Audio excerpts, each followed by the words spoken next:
저도 유튜브를 하고 있는데 제 전문은 청약, 분양, 그리고 재개발, 세금입니다. 세금.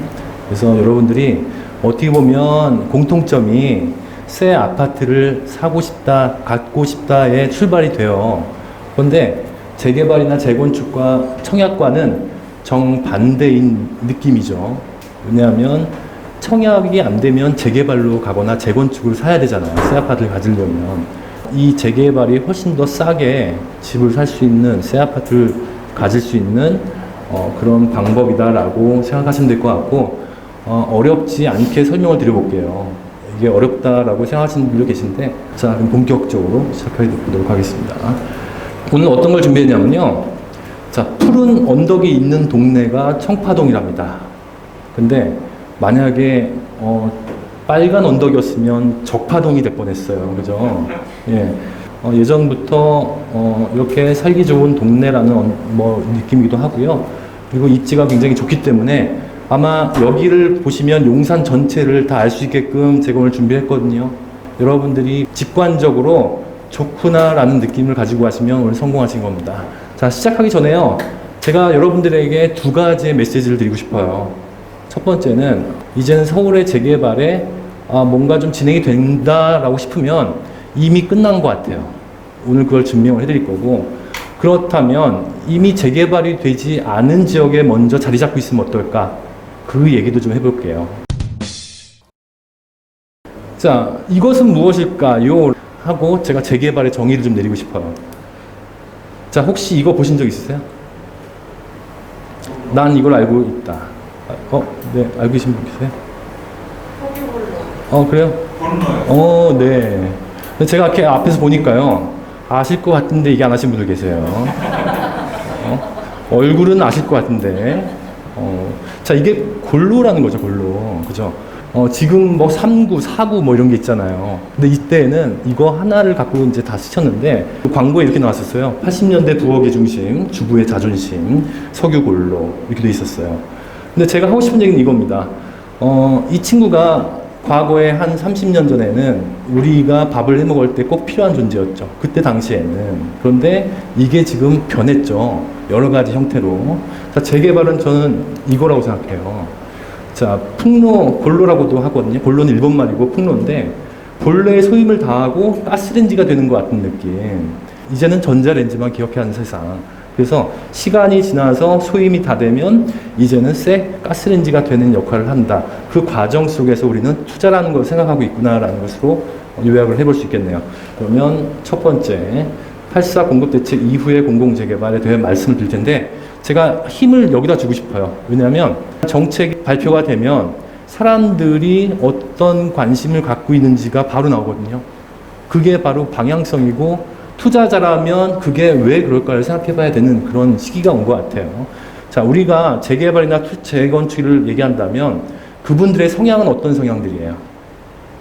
실거주인가요? 대부분은 투자 성향이죠. 투자가 재건축으로 갈 것이냐, 재개발로 갈 것이냐는 굉장히 다르겠죠. 주택 공급 확대 방안에 8월 4일날 발표를 했었는데, 여기에서 물량이 13만 2천 호가 늘어났어요. 여러 가지 얘기가 나왔습니다만 그 중에 가장 많은 공급 물량은 정비사업 공공 강화라는 부분이에요. 이 정비사업 공공 강화가 재건축이나 재개발을 얘기하는 건데, 제가 얘기하고 싶은 거는 이 공공 재개발을 많이 할까라는 내용도 있겠지만은 과연 어떤 지역이 유리할까 이런 것도 해볼 텐데, 제가 결론부터 말씀드리면요, 재건축은 조금 힘들 것 같고 재개발 쪽으로 많이 활성화될 것 같다는 생각이 듭니다.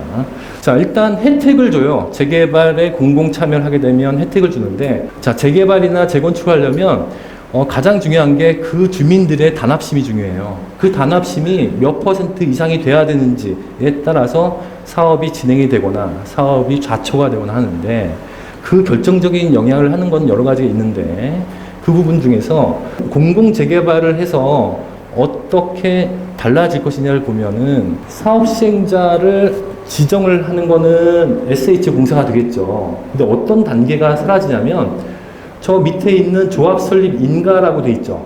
거기에 75%라고 보이시나요?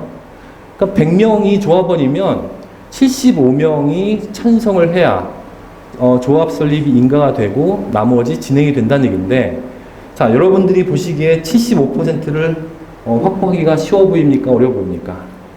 굉장히 어려운 얘기입니다. 그런데 단독으로 지정을 했을 경우에는 그 절차를 없앤다고 하죠. 그죠? 그러면 어떤 단계만 필요하냐면 67%거든요. 67%의 동의만 있으면 그냥 쭉 간다는 얘기예요. 근데 제가 하고 싶은 얘기는 그거예요. 이렇게 도와주면서 무엇을 원할 것이냐, 정부가. 그게 핵심이겠죠. 자, 무엇을 얻을 것이냐면요. 용적률을 높여주거든요. 아까 용도 지역 얘기했었죠. 2종이 몇 %였어요, 아까? 200%였죠. 200%인데 이 용적률을 320%까지 올려주겠대요, 최고. 그런데 120%까지 늘어나는 그 부분 중에서 50%는 달라는 거죠. 재건축은 그게 반은 분양으로 가고 반은 임대로 가거든요. 그 분양도 지분 참여형으로 가요. 지분 참여형. 초기에 얼마 내고 한 20, 30년 동안 나눠서 낸 스타일. 과거와 같이, 예전과 같이 로또 청약은 없어지는 거예요. 왜? 의무 거주가 생길 거니까. 그리고 전매 제한이 생길 거니까. 집을 우리의 문화는 어때요? 소유의 목적이에요? 사용의 목적이 강해요? 소유의 목적이 강하죠. 이 지분 참여형은요, 사용의 목적이 강해요. 그러다 보면 소유의 목적이 아니라 사용의 목적으로 내 생각이 바뀔 것이냐, 그거에 따라서 달라질 것이라는 거죠. 싸다는 브랜드는 그 인식은 그거는 어디 갈 수가 없는 것 같아요. 지역이 아무리 좋더라도. 자, 그래서 어떤 혜택을 주는데요. 제가 혜택 중에서 가장 좋게 보는 것은요, 이 속도입니다, 속도. 서울시가 인허가를 담당하거든요. 그 인허가까지도 빨리 해주겠다. 그래서 반으로 시간을 주겠다라는 게 가장 큰 핵심인데, 이게 걸려요. 왜냐하면 사업이 좋은 데도 있지만 사업이 안 좋은 데도 있죠. 근데 과거에 해제됐던 지역이요, 사업성에 대한 부분도 있었기 때문에 해제된 176개 중에서 추정 비례율의 80% 이것도 상당수가 된다는 거죠. 그래서 제가 하고 싶은 얘기는요, 이 슬라이드는 공공 참여를 하게 되면 속도가 빨라진다. 속도가 빨라진다. 그리고 단계 75%를 받아야 되는 조합 설립 인가. 조합 설립 인가를 받았다는 건요, 50%까지 진행이 됐다는 얘기예요. 근데 그 가장 큰 산을 넘을 수 있도록 도와준다는 것은 좋대. SH공사의 주관 하에 공공 재개발을 한다면 이런 데겠죠. 내가 속도는 좀 빨리 해서 나는 0이더라도 미래에 대한 기대를 갖고 그 시세 차익을 남길게. 왜? 입지가 좋으니까. 지금 현재 시세와 똑같은 돈을 내더라도 앞으로 5년 뒤, 10년 뒤에 내가 이 집이 분명히 오를 거야. 그런 가치를 갖고 덤비는 데도 있을 거란 말이죠. 분위기는 긍정적이다라는 얘기를 좀 하고 싶어요. 강남 같은 경우는 공공재건축은 의무 임대 비율이 50%에서 70%예요. 그러면 내가 반을 주고 그 중에 50%에서 70%를 가져가게 되면 전체 수익의 90%를 가져가는 거예요. 재건축 같은 경우는. 그러면 남는 게 없죠. 그러니까 강남 같은 경우는 할 이유가 없는 거죠. 그리고 임대 비율이 섞이는 게 싫은 분도 많고. 그러다 보니까 강남은 시큰둥이에요. 시큰둥. 자, 그래서 일단 방향을 보면요, 재건축을 공공 참여를 하는 것보다 재개발 쪽으로 가고 있다라는 거고요. 가장 유력한 데가 위에 해제 지역 176곳이라는 얘기고, 창신 2, 성북 1, 2, 3, 그리고 세운 5, 흑석 2, 전농 8, 청량리 6, 그 다음에 마천 2, 세운 5, 장이 15, 아까 얘기했던 장이 15, 그리고 미아 11, 현재 15개 사업장이 확보가 됐는데, 이 위가 확보가 됐다는 얘기 아니에요. 신문에 계속 언론에서 얘기가 나오는 지역이 바로 이런 지역이라는 얘기죠. 그래서 이런 지역들은 진행이 될 것이다 라고 보여지고요. 가장 많이 해제가 된 시점이 12년부터 해제가 계속 됐거든요. 그럼 12년부터 지금까지 8년 동안 해제가 됐을 거 아니에요. 그렇게 해서 아파트가 돼야 되는데, 그러니까 풍로가 전자레인지가 되지 못한 그 상황이 25만 채라는 거죠. 25만 가구. 25만 가구. 그래서 25만 가구 중에 4만 가구 정도는 새 아파트로 나오겠다라고 보시면 될 것 같아요. 자, 일반 재개발 사업과 가장 큰 차이는 용도지역상 준주거지역, 상업지역, 중공업지역을 재개발하는데요. 이들 지역의 용적률은 800%, 1000%잖아요. 그러면 위로 지을 수 있는 게 굉장히 높겠죠. 그러다 보니까 50층까지 지을 수 있다는 거예요. 이 목적이 공급을 확대하기 위한 목적이라는 게 느껴지기 때문에 이게 잘 될지 모르겠습니다만, 한 가지 이게 좀 어려운 게 아까 말씀드렸지만은 일반 주거지역 같은 경우는 120%까지 용적률을 올려줬잖아요. 근데 이미 얘들은 800% 1000%야. 이걸 어떻게 보상해 줄 거야? 분명한 거는 메시지는 던진 거죠. 용적률은 공공의 것이다. 그죠?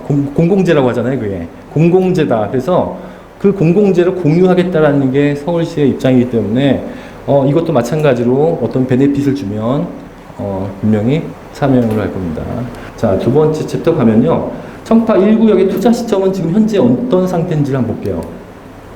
자, 여러분들이 재개발에 대해서 좀 어려워하실 것 같아서 제가 여러분들의 언어로 좀 생각해 볼게요. 재개발의 정비 지역이 되려면, 구역 지정이 되려면, 우리 이제 재개발 합시다 하면은 아까 말씀드렸듯이 신축이 제한이 되거든요. 그 전의 단계가 굉장히 어려워요. 일단 딱 집을 봤는데 한숨 나온다. 와, 여기도 사람이 사는 데인가? 라고 한다면, 재개발할 때 됐구나 생각하시면 돼요. 이게 하나의 항목이 있어요. 노후도. 그 다음에 서로 얼굴 여보세요 하면은 앞에서 보여, 이렇게. 내 얼굴이 옆에 있는 옆집과. 이렇게 보여. 그러면은, 재개발할 때 됐구나. 그 항목도 있어요. 자, 세 번째. 불 나면 다 죽을 것 같아. 소방차가 들어갈 수가 없어. 소방관들이 자전거 타고 오셔야 돼. 뭐 이런 분위기. 야, 이런 분위기면은, 재개발 해야겠다. 자, 네 번째는요. 다 모여있는 집들이 대골 같은 집이 없어. 다 조그매. 이렇게 작은 집들이 많다면 재개발이 될 가능성이 높죠. 이것을 점수를 매깁니다. 점수를 매겨서 하는데 가장 중요한 게요. 이 중에서 노후도가 돼야 돼요. 노후도가 3분의 2는 돼야 돼. 3분의 2 무조건. 그리고 하겠다, 재개발 합시다라고 하는 주민 동의가 있어야지만이 가능합니다. 이 점수의 기본 점수가 나와야 진행이 된다는 거죠. 굉장히 어려운 일이에요. 자, 미래 수입을 계산할 텐데 여러분들이 어떻게 계산하는지 잘 모르실 것 같아서 제가 가장 간단하게 한번 예시를 들어볼게요. 자, 조합원 분양가라는 게 있어요. 조합원 분양가. 우리 일반 분양할 때 얼마입니다 나오죠. 마찬가지로 조합원도 분양가가 책정이 되는데 그거는 나중에 나오는데, 예를 들어서 프리미엄이 3억이다. 그리고 조합원 분양가가 5억이다. 그러면 투자금이 얼마? 8억. 여기까지 괜찮죠? 그런데 현재 보니까 인근 시세가 13억 원이에요. 그러면 투자 대비 얼마가 수익이에요? 현재 가점에서 보면 5억이죠. 자, 근데 미래에 보니까 여기가 개발 호재도 많고 뭐가 생긴대. 막 직장도 생기고 막 길도 넓어지고 막 그 지하철이 한 3개가 생긴대요. 그래서 야, 미래 가치가 좀 높아질 것 같은데 한 15억씩 갈 것 같은데, 그러면 얼마가 오르는 건가요? 7억 원이 되는 거죠. 시점에 따라서 3억, 5억, 6억, 7억, 8억이 되면 결론적으로는 뭐가 줄어들어요? 수익이 줄어들겠죠. 자, 정비구역에서 투자를 하는 투자 타이밍이 4번 있는데, 4번. 아까도 말씀드렸지만 관리처분 인가까지는 안 가겠죠. 왜? 투기과열지역이니까. 과거에 진행을 했던 것들은 여기까지 갑니다만, 청파 1구역은요, 여기에 해당됩니다. 여기. 그러니까 조합 설립 인가 전이에요. 그 경계에는 신청을 하면 무조건 나오는 상황. 그 상황이에요. 그러다 보니까, 일단은 조합 설립 인가라 안전한 투자 시기다라는 것이 있지만, 여러 가지 이유로 인해서 피가 너무 높아요. 그거 감안해 주시면 될 것 같아요. 자, 세 번째 가겠습니다. 세 번째 보면요. 청파 1구역 재개발에 대해서 얘기를 해볼 텐데, 청파, 눈에 잘 들어오시나요? 자, 숙대 입구역 있죠. 그리고 위에 서울역 있습니다. 4호선. 거기에 숙대 입구역 쪽으로 좀 치우쳐 있는데요. 여기의 장점은, 찻길에서 바로 시작한 단계이기 때문에 평지에 시작이 되죠. 용산이 구용지가 그렇게 많아요. 근데 평지가 많다는 것은요, 사업비가 적게 들어요. 왜냐하면 땅을 평평하게 하고 깎아내리는 일을 안 해도 되거든. 그게 또 오래 걸리고요. 돈도 많이 들어요. 그 부분을 안 해도 된다는 거죠. 자, 청파동 밑에가 효창동이 있죠. 실제 재개발을 통해서 용산에서 아파트가 나온 곳은요, 효창동이 유일합니다. 효창동이 유일해요. 자, 그리고 용문동이 있고 원효로 이동 있죠. 자, 이 근처는 역세권 시프트라고 해서 뭐 3천 가구 얘기가 나오는데, 진행이 좀 늦은 것 같아요. 신축이 많아서라고 저는 알고 있는데, 하여튼 여기도 지금 뭔가 움직임이 있고요. 그 다음에 이 위쪽으로 보면 후암동 있죠. 후암동 바로 뒤에는 남산 보이나요? 남산? 저 남산 때문에 이 후암동 같은 경우는 높게 짓는 게 제한적이에요. 자, 이 부분을 좀 꼼꼼히 보셔야 될 것 같아요. 왜냐하면 신축에 관련된 얘기예요. 신축에 관련된 얘기는 예민하기도 하고요. 답을 내리기가 어렵습니다. 하지만 규정적인 부분에서 말씀드려 볼 텐데, 청파동 같은 경우는요, 조합원이 347세대인데요. 조합원 물량이 늘어나고 있어요. 2개 갖고 있는 사람이 내놓고 다른 조합원이 생기니까. 그런데 또 다른 움직임이 뭐냐면요. 총 세대수가 500세대였는데 처음 시작이 변경 예정 세대수라고 해서 700에서 800세대, 조합에서는 추진이 사무실이죠. 780세대를 예상하고 있다고 하는데 기존에 계획했던 것보다 좀 넓히는 거예요. 그러다 보면 일반 분양이 늘어날 거 아니에요. 조합은 450명인데 그럼 나머지 차이가 일반 분양일 거 아니에요. 그럼 사업성이 어때요? 높아지겠죠. 자, 제가 하고 싶은 얘기는요. 여기는요. 2004년에 정비 예정구역이라는 걸 지정했어요. 신축의 입주권 유무가 논란이 돼요. 신축을 지은 게 딱지가 나올 것이냐 안 나올 것이냐. 근데 여기는요. 2017년에 개발 행위 허가가 제한 만료가 됐어요. 그러니까 땅에 대해서 신축을 일정 기간 동안 하지 마세요라는 게 있었는데 그 기간이 만료가 됐는데 이게 해제가 됐거든요. 근데 예정구역 지정은 해제를 안 했어요. 그럼 뭐예요? 이 연속성이죠. 근데 신축은 가능해졌다는 얘기거든요, 이게. 결국은 여기는요, 정비 예정구역으로 지정이 됐는데 현재까지 유지가 돼 있는 상태고 지금은 어떤 상태냐? 세대수를 늘리기 위해서 신규로 편입을 했을 뿐, 기준이 2004년의 법률을 따라야 된다라는 게 제 생각입니다. 제가 보는 관점에서는 청파 1구역은 구축을 사셔야 된다는 거. 그렇다면 한 번도 지정이 안 된 경우나 아니면 새롭게 편입된 지역 있죠.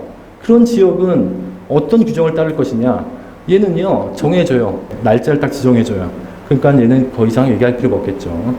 자, 주변 시세하고 피라는 게 아직은 없어요. 그런데 매물도 없어요. 매물도. 그래서 인터넷에 나온 걸 좀 보면 매매가 9억이 나왔네요. 9억이면 이게 한 12평 정도 될 것 같은데 3, 그죠? 15평 정도 될 것 같네. 자, 하여튼 매매가 9억이 나왔는데 저게 평당 4,200만 원이에요. 지금 재개발 초기 단계인데 주변의 시세를 보면요, 한 5억이 정상적인 시세 같아요. 얘는 2,350만 원 정도 돼요. 그러면 피가 대충 얼마라고 예상이 되죠? 그냥 단순하게 한 4억 정도 되네요. 분위기는 4억이 훨씬 넘는 것 같아요. 땅은 뭐죠? 자, 1종은 아파트가 들어간다고 했어요? 못 들어간다고 했어요? 못 들어가죠. 2종은 들어가죠. 근데 정부에서 인센티브를 주기 때문에 2종을 3종을 올려주고 거기에 120% 그런 의미에서 공공재개발이 활력을 받을 것이다. 대신 20-30%로 기부 체납 비율을 낮춰주면은 176개가 다 덤벼들 수 있다. 자, 청파 1구역의 현재와 미래 가치. 용산구에 있는 개발 자체를 얘기하려면요, 여러분들은 오늘 주무시고 가셔야 돼요. 그래서 여러분들이 집을 가셔야 되기 때문에 제가 몇 가지만 얘기했는데 보시기에도 답답한, 그죠? 이게 다 개발 호재라고 보시면 돼요. 이번에 3,100가구를 공급하겠다 새롭게 툭 튀어나온 데가 바로 여기인데, 원래 이 캠프킨 부지에 뭐가 들어가려고 했냐면 주거와 창업시설 그리고 복합시설이 들어가려고 했어요. 8개 동에 50층짜리가 들어가는 그런 구조였어요. 그런데 제가 긍정적인 부분을 생각하는 거는 조용했거든요. 근데 3,100가구를 넣으면서 야, 이제는 개발하자라는 시그널을 준 게 아닌가? 그런 개발에 대한 시도탄을 준 거 아닌가? 다 알려주잖아. 뭐 환경평가 끝나면 빨리 진행할 거라고. 그러면 아파트를 짓고 난 다음에 3,100가구면 뭐 적을 거 아니에요. 많지는 않을 거 아니야. 그 나머지 넓은 땅은 뭐 할 건지가 얘기가 나오겠지. 그러니까 젊은 사람들이 유입이 될 수밖에 없는 환경이 돼 있고, 저 위에 보면 서울역 마스터 플랜 있죠. 서울로 7017 저렇게 돼 있죠. 저 마스터 플랜이 뭐냐면요, 본취지는 그거예요. 외국인들이 서울역에 내려. 그래서 캐리어를 끌고 남산까지 걸어갈 수 있는 길을 만들겠다. 그게 목적이었습니다. 그게 밑으로 보면요, 이 용산과도 연결이 돼 있는 거죠. 같이 유기적으로. 가장 좋다라고 평가를 하는 게 사람을 끌어들일 수 있는 유인이 되느냐, 그것도 젊은 층의 고소득층을 끌어들일 수 있느냐. 그러면 집값이 오르겠죠. 그런 충분한 자격이 되는 지역이다라는 거죠. 그래서요, 주변의 시세를 좀 볼게요. 자, 일단 효창동의 랜드마크는 효창 5구역을 재개발했던 롯데캐슬 센터포레라는 아파트가 있어요. 이 아파트가 통로가 가스레인지가 된 건데 이 아파트의 34평 실거래가, 호가는 더 1억, 2억 더 높죠. 자, 4,800만 원이었어요. 4,800. 지금 현재 4,800. 아까 우리 9억 원짜리 샀을 때 기억하라는 금액 기억나시나요? 얼마였어요? 4,200 정도 되지 않나요? 4,200? 4,200? 그죠? 근데 시세는 4,800이에요. 한 600만 원 여력이 있네. 그죠? 자, 밑에 보면요. 효창 4구역이 재개발한 건데, 지금 4,400만 원이에요. 그리고 위에 보면은 효창 6구역 재개발이 있는데, 이게 분양가가 2,600만 원이었어요. 9억 정도 선이 됐거든요. 일반 분양가가. 그러면 얘가 지금 2022년쯤에 입주를 해요. 그럼 얘가 얼마가 된다는 얘기예요? 얘가 적어도 얘나 얘쯤 가겠지 않을까? 그러면 얼마를 버는 거예요? 9억에서 15억이면 단순 계산으로 6억인데, 그죠? 조합원 분양가는 얘보다 더 싸겠죠. 그래서 이런 생각이 들어요. 자, 가장 많이 먹는 방법이 뭘까? 가장 많이 먹는 방법이 뭘까? 재개발을 통해서. 이것과 관련해서. 자, 장기간 동안 강의 들으시느라 고생하셨고요. 집에 가시는 길 편안하셨으면 좋겠습니다. 네, 저는 강스타였습니다.